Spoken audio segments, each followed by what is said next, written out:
في فيديو النهاردة على قناة عالم جديد هنتكلم على الباي نتورك، العملة الرقمية اللي ممكن تعدلها من موبايلك بسهولة. لو مهتم بعالم العملات الرقمية وفرص جديدة تابع الفيديو للآخر، معلومات قيمة. وما تنساش تدعمنا بالاشتراك وتفعيل الجرس عشان يوصلك كل جديد. لقد سخروا من البيتكوين، الآن يسخرون من باي، ولكن مثل التاريخ نحن على وشك تكرار الصدمة. يقولون أن واحد باي لا يمكن أن يساوي 314,159 دولار. يضحكون على فكرة استخدام عدد قليل من الوحدات باي لشراء المنازل والسيارات والأراضي والرفاهية. يقولون إذ كان بهذه القيمة فلماذا لا يمكنني الدخول إلى متجر وشراء هاتف به؟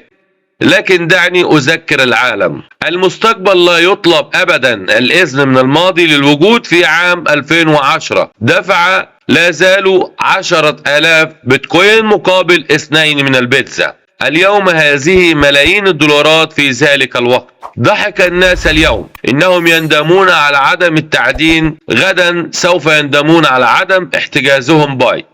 أنت لا تحدد القيمة الماس. سؤال رجل أعمى: أنت لا تقيم الCCP باستخدام منطق فيات. أنت لا تقيس القدرة باستخدام الشك. مستقبل محسوب الCCP ليس خيالا. الCCP متجذر في الندرة، مدفوعة بالفائدة الحقيقية وتوافق الآراء بين الأنظمة الأيكولوجية ذات الرؤية. البورصات اليوم وأسعار سندات الدين العائمة هي مجرد ظلال، هي لا تعكس قيمة باي. لن يتم تحديد القيمة الحقيقية لباي من قبل التجار، ليس من قبل المشككين، ولكن من قبل نحن الرواد البنائين المؤمنين الفاعلون. لذلك لجميع المشككين الذين يقولون الCCP ميت، ميت أين؟ ميت الآن. التبادلات المركزية لا تعكس رؤيتنا اللامركزية. دعني أكون واضحا تماما، نحن لا ننظر حدوث الCCP، نحن نقوم بتصميمها. كل صفقة حقيقية بسعر العالمي الCCP، كل مقايضة، كل سوق قائم على الCCP، وكل تبادل الB2B نحن نضع الأساس لبنائه. إنهم يسخرون الآن لكنهم قريبا سيحزنون. حداد ضائعة الفرص، حداد على الباي الذي باعوه بسعر رخيص، أحزان على الحلم الذي لم يتمكنوا من رؤيته الآن. أعينهم كانت ملتصقة برسوم البيانية بدلا من الغرض. إلى كل رائد هناك: تمسك جيدا، بناء قوي، ابقى عينيك على القمة، لأن اليوم الذي يتم فيه تنفيذ الCCP بالكامل لن تشتري سيارة فقط مع باي، سوف تعيد كتابة إرث لعائلتك المالي. هل تتجه شبكة باي نتورك نحو آلية تثبيت سعر على بلوكتيشن؟ ظهر خبر صادم مؤخرا في مجتمع شبكة باي، عثر على رمز عقد ذكي يزعم أنه من شركة تشينلينج، يشير مباشر إلى عملة باي كوين وآلية تثبيت سعر ديناميكية. في حالة تأكيده سيمثل هذا إنجازا كبيرا، يشير إلى أن شبكة باي نتورك قد تهدف إلى تثبيت قيمة باي كوين من خلال آلية صك وحرك آلية. ما هو السعر الباي نتورك؟ التثبيت هو آلية تربط فيها قيمة الأصل بقيمة ثابتة أو بأصل آخر مثل الدولار الأمريكي أو الذهب.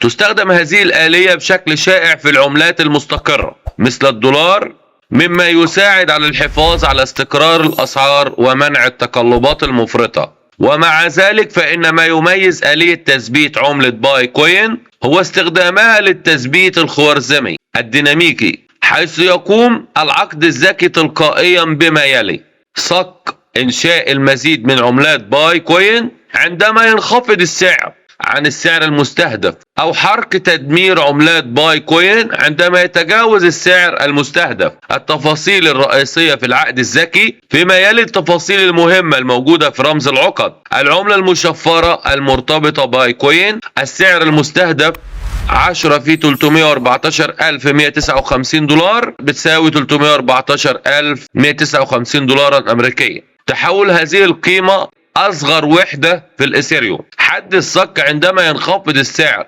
عن هذا المستوى يقوم العقد تلقائيا بصك عملات باي كوين جديدة لتثبيت السعر.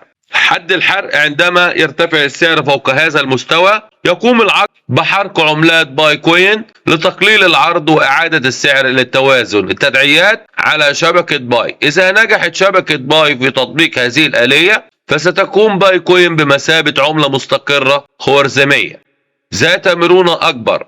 هذا من شأنه أن يساعد بايكوين على تقليل التقلبات الحادة في الأسعار، مما يزيد من ثقة المستخدمين والمستثمرين.